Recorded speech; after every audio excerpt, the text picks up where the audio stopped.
नमस्कार दोस्तों, स्वागत है आप सभी का हमारे चैनल आयुर्वेदा एक्सपर्ट पर। शमी वृक्ष को हिंदू धर्म में बड़ा ही पवित्र माना गया है। भारतीय परंपरा में विजयदशमी पर शमी पूजन का पौराणिक महत्व रहा है। राजस्थान में शमी वृक्ष को खेजड़ी के नाम से जाना जाता है। यह मूलतः रेगिस्तान में पाया जाने वाला वृक्ष है, जो थार मरुस्थल एवं अन्य स्थानों पर भी पाया जाता है। अंग्रेजी में शमी वृक्ष प्रोसोपिस सिनेरेरिया के नाम से जाना जाता है। शमी वृक्ष के संदर्भ में कई पौराणिक कथाओं का आधार विद्यमान है। यज्ञ परंपरा में भी शमी के पत्तों का हवन गुणकारी माना गया है। शमी का वृक्ष 8 से 10 मीटर तक ऊंचा होता है। शाखाओं पर कांटे होते हैं। इसकी पत्तियां द्विपक्षवत होती हैं। शमी के फूल छोटे पीताभ रंग के होते हैं। प्रौढ़ पत्तियों का रंग राख जैसा होता है, इसलिए इसकी प्रजाति का नाम सिनेरेरिया रखा गया है, अर्थात राख जैसा। हिंदू धर्म में शमी वृक्ष से जुड़ी कई मान्यताएं हैं, जैसे विजयदशमी या दशहरे के दिन शमी के वृक्ष की पूजा करने की प्रथा है।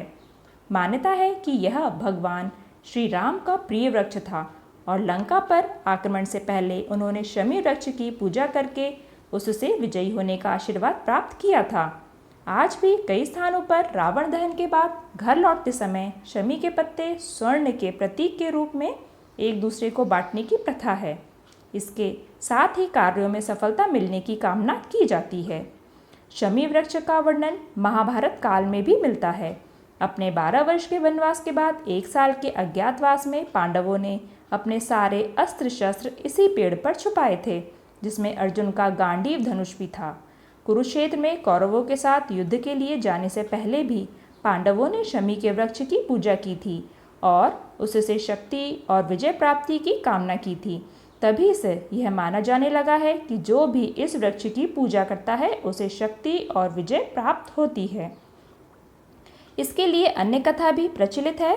इसमें शमी को एक पूजनीय वृक्ष माना गया है। इस पवित्र वृक्ष को माता पार्वती का साक्षात रूप माना जाता है, क्योंकि अग्नि के माध्यम से इसने कुछ काल तक भगवान शिव का तेज वहन किया। अतः यह वृक्ष शिवा, ईशानी आदि नाम से भी जाना जाता है। एक अन्य कथा के अनुसार महर्षि वर्तंतु ने अपने शिष्य कौत्स से शिक्षा पूरी होने के बाद गुरु दक्षिणा के रूप में 14 करोड़ स्वर्ण मुद्राएं मांग लीं। यह सुन कौत्स महाराज रघु के पास गए और उनसे यह रकम उन्होंने मांगी। महाराज रघु ने कुछ दिन पहले ही एक महायज्ञ करवाया था, जिसके कारण खजाना खाली हो चुका था। तब उन्होंने कौत्स से 3 दिन का समय मांगा। राजा धन जुटाने के लिए उपाय खोजने लगा। कोई उपाय नहीं सूझा तो उन्होंने स्वर्गलोक पर आक्रमण करने का निश्चय किया। राजा ने सोचा, स्वर्गलोक पर आक्रमण करने से उनका शाही खजाना फिर से भर जाएगा। राजा के इस विचार से देवराज इंद्र घबरा गए और कोषाध्यक्ष कुबेर से रघु के राज्य में स्वर्ण मुद्राओं की वर्षा करने का आदेश दिया। इंद्र के आदेश पर रघु के राज्य में कुबेर ने शमी वृक्ष के माध्यम से स्वर्ण मुद्राओं की वर्षा करा दी। माना जाता है जिस तिथि को स्वर्ण की वर्षा हुई थी उस दिन विजयादशमी थी। इस घटना के बाद ही विजयादशमी के दिन शमी के वृक्ष की पूजा और उसकी पत्तियां एक दूसरे को बांटने की परंपरा प्रारंभ हुई। अन्य कथा के अनुसार कवि कालिदास ने शमी के वृक्ष के नीचे बैठकर तपस्या करके ही ज्ञान की प्राप्ति की थी। शमी वृक्ष की लकड़ी यज्ञ की समिधा के लिए पवित्र मानी जाती है। शनिवार को शमी की समिधा का विशेष महत्व है। शनिदेव को शांत रखने के लिए भी शमी की पूजा की जाती है। शमी को गणेश जी का भी प्रिय वृक्ष माना जाता है और इसकी पत्तियां गणेश जी की पूजा में भी चढ़ाई जाती हैं।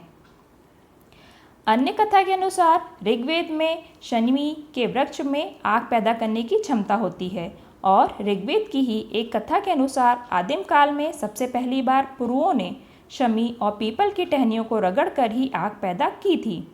कवियों और लेखकों के लिए भी शमी का बड़ा महत्व है। हिंदू धर्म में भगवान चित्रगुप्त को शब्दों और लेखनी का देवता माना जाता है और साधक यम द्वितीया को यथासंभव शमी के पेड़ के नीचे उसकी पत्तियों से उसकी पूजा करते हैं। तो यह तो जानकारी थी शमी के वृक्ष की पौराणिक कथा के बारे में।